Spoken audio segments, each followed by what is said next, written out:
baka sa next administration na. Dahil mukhang talagang nauubusan na tayo ng oras. Today is the last session day for this year.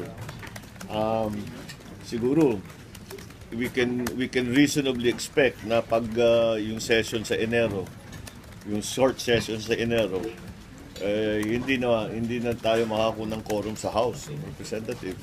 Dahil lahat ng congressman, I'm sure 99% of them kandidato for one thing or another.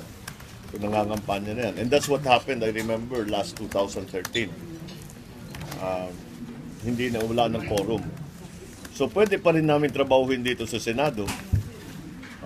But yung House, ang naging ano talaga yung House, kasi meron talagang very strong objections ang mga members of the House doon sa version na dinedeliberate nila.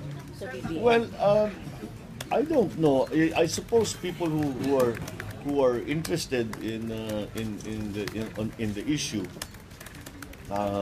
and the interest was increased, and biglang naging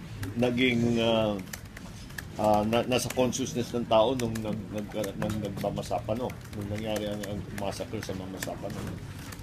So, ang tao talaga tinitignan at alam nila na merong ganitong klaseng mahirap nga ipaliwanag na iba na ito. This is something different from what we had before. But no, I don't think it will. I don't know what the impact. Maybe in Mindanao, it will have an impact. But in the national consciousness, I think that I don't think that is a top of mind issue sa people who are not actually involved in Muslim Mindanao.